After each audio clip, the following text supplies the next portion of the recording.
Ya itu udah semua manusia itu wahum yakhisimun. Makanya sampean kalau beda pendapat itu sing biasa wae. Joko wong saiki kan beda pendapat geger. Beda pendapat itu sudah fitrah. Enggak mungkin lah. Kita ada beda pendapat itu enggak mungkin. Di kampung-kampung kalau ada masjid speaker, di mana-mana saya sering ditanya. Wadah yang progus, kandani nak adzan jo banter-banter, ngerameni tonggo. Nak niat salat ora usah adzan nak teko. Bar. Sing sitok. Sing sitok, yo ora kudu banter ben siar. Sing sitok. Mok sedemen dipisoi tok, mergo sing ora seneng malah mok misoi tok. Sing wis seneng tanpa adzan pun yo tanpa adzan rame-rame maksudnya wis salat ke milih ndi. Dulu tuh perdebatannya gitu. Abu Bakar nak wiridan yang masjid itu wirih banget. Selirih-lirihnya. Umar nak wiridan bianter. Tapi ranggosan sistem zaman itu. Tapi banter aja. Tapi sengramain lah. Intinya sengramain. Ketika Abu Bakar ditanya Rasulullah, ya Abu Bakrin, kenapa kamu melirihkan suara? Jadi saya itu malu sama Allah. Dia itu zat maha mendengar. Jadi saya mengeraskan suara itu malu. Kayak pangeran butuh suara keras saya. Umar ditanya, kenapa kamu terlalu keras? Umar jawabannya sederhana, bener-bener ngantuk. Makanya nggak ada satupun ulama yang mengatakan Umar itu afdhalu min Abi Bakar. Mungkin jawabannya yo kadang sederhana banget. Malahnya ijma' ahli sunnah itu Abu Bakar afdhalu min Umar. Kalau nak delok jawabannya kok bener ngantuk.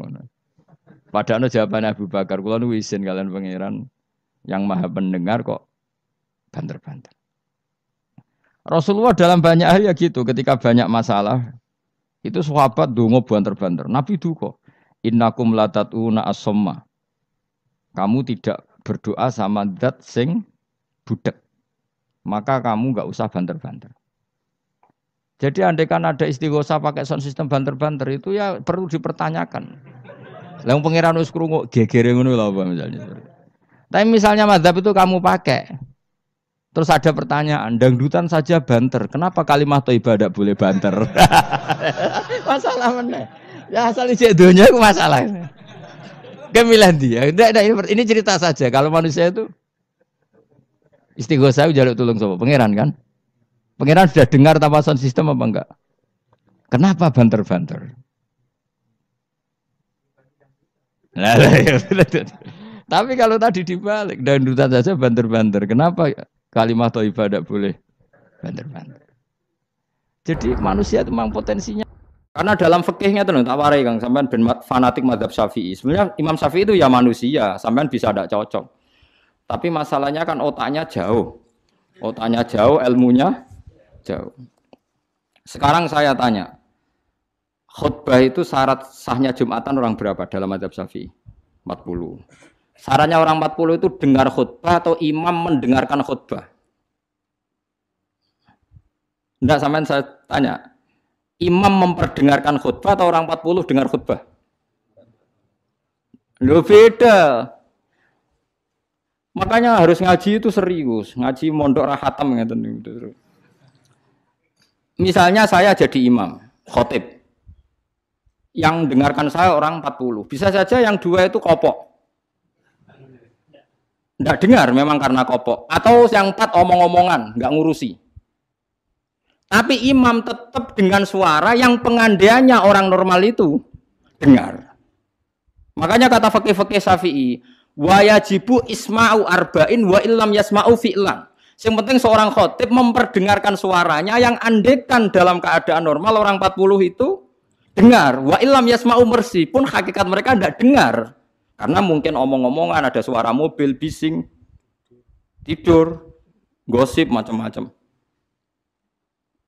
Makanya itu perdebatan fikih. Yang wajib tuh isma'u arba'in atau sama'ul arba'in. Memperdengarkan atau hasil apa? Dengar. Lah baca bismillah ya seperti itu. Yang penting itu imam membayangkan mereka dengar atau hasil dengar. Paham sih kalau maksudnya?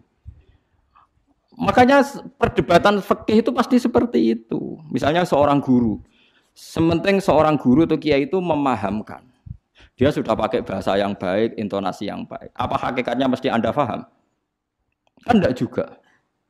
Mungkin wis mbulet mikir tanggal wedi bayar BPKB sesuk macam-macam ono wong ngaji wis mbah. Sembang sumpah ngaji ngono mbah. Tapi ketika seorang guru dengan standar yang baik metodologinya disebut mufhim, memberi pemahaman. Meskipun yang mendengar tidak paham. Atau orang lain tuh paham, padahal gurunya buruk. Karena otaknya sudah baik. Omongan keliru paham. Wah, itu malah hebat. Wong pancen wis pinter. Lah ya makanya jadi perdebatan dalam mazhab Syafi'i. Ya, perdebatan ulama sampai seperti itu. Dalam khutbah itu yang penting orang 40 dengar atau yang penting adalah khotib memperdengarkan. Paham kalau maksudnya? Jadi itu beda.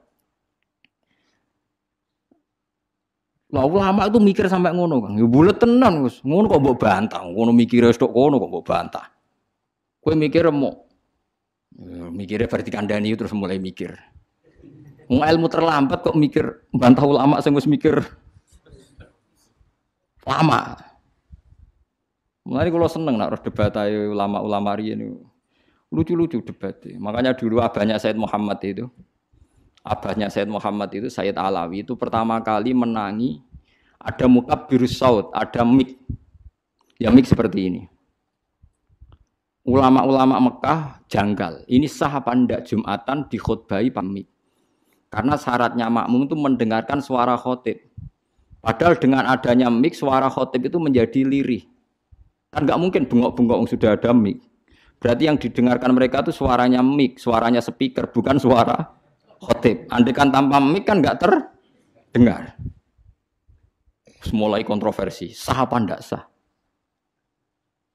Terus Sayyid Alawi, abahnya Sayyid Muhammad bilang, kalau orang nggak bisa melihat kecuali pakai kacamata, itu akad baiknya sah apa enggak? Karena kalau sah, berarti dia yang lihat itu tidak dia, tapi pakai kacamata. Wong kalau kacamata yang dicopot, nggak bisa melihat.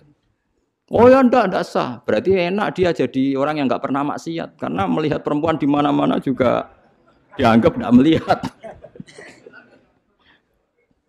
Mulane ana santri beling nang delok wong wedok jare delok kokoco. Perkarane gak delok wong wedok tapi delok gambare wong wedok. Berarti wong kacamataan ora tau maksiat. Tapi cara kula luwih maksiat meneh karena dia kalau marung itu jual belinya enggak sah terus. Berarti makan barang haram terus. Iya tuh.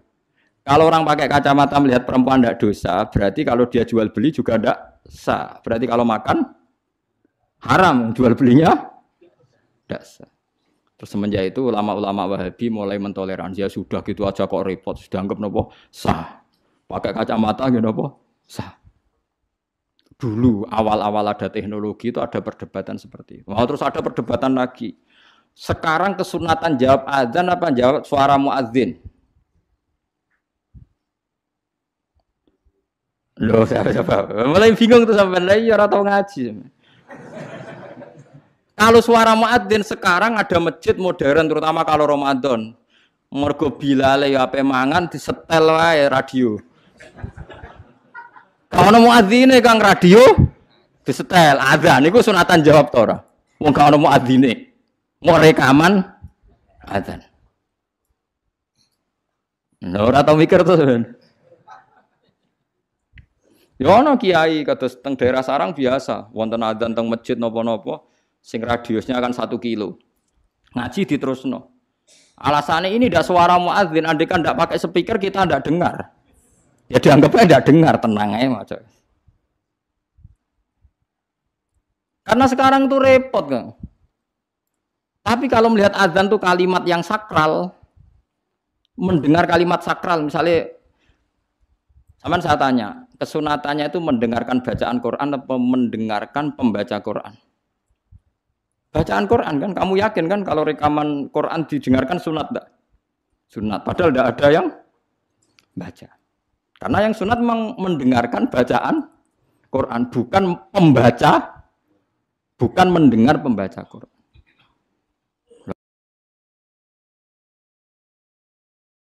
Ulama mikir nganti kono ora pusing. Ngono mikir abot ngono jebule wong sowan mau njuk pangestune kula buka toko waduh. Musibah. Mikir tenan-tenan jebule konsumennya mau takok njuk donga perkara buka napa? Toko ben laris. Nak ra laris nyalahno jare dongane ra mati. Nak laris jare perkara dekne telaten buka. Aduh seloro kabeh dadi ulama. Lan kula jak istisqa ora pati gelem. Ngono niku misale udan jare musim wae. Nak udan jare kiai ra mandi bareng udan jare wis musim mergo Desember. Lah niki kiai teng daerah kula wis pinter kerja istisqa kok ora musim udan do gak gelem. Takok kiai sing ahli falak, iki wis musim to urung? Dereng, ampun sakniki istisqa.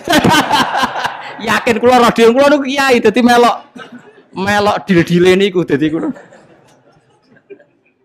Dadi ana kiai sing ahli falak iku.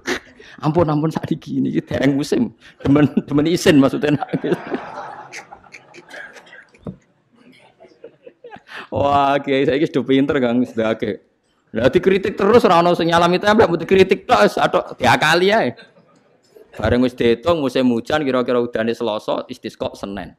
Mandi Kang rinane udan. Mergo daerah liya sing ra istisqa ya udan juga. Terus wayahe. Lho nek nabi beda Kang, nabi ku iso ngatur malaikat udan, gak wani Kang malaikat.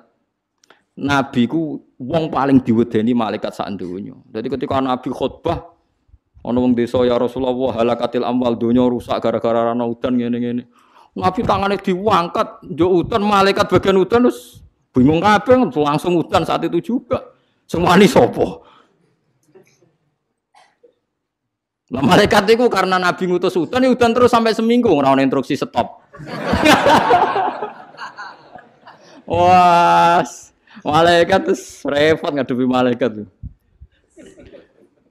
Wah, akhirnya saiki ora rusak perkara kekeringan tapi rusak mergo sapine untane do katut banjir. Jumat berikutnya ya Rasulullah halakatil amal sakniki rusak malih tapi ora perkara ora ana banyu tapi kebanteran banjire. Wah, akhirnya Nabi ndonga meneh mau didelok tok langit. Allahumma khawalena wala alena mandek.